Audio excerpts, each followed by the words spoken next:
Stop as jy bang, as jy bekommerd.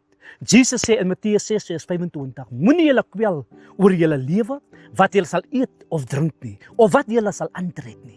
Jesus sê vandag vir jou, moenie in vrees leef nie, moenie deur stres beheer word nie. Jou hemelse Vader weet wat jy nodig het. Miskien sit jy vandag met skuld, verliese, onsekerheid, gebroke omstandighede.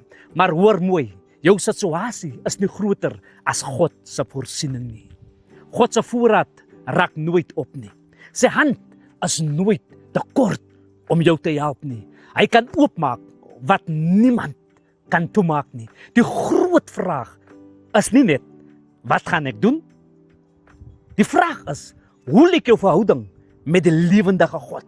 Want Jesus in Matteus 6:33 sê so mooi, soek eers die koninkryk van God en sy geregtigheid en al hierdie dinge sal vir jou bygevoeg word.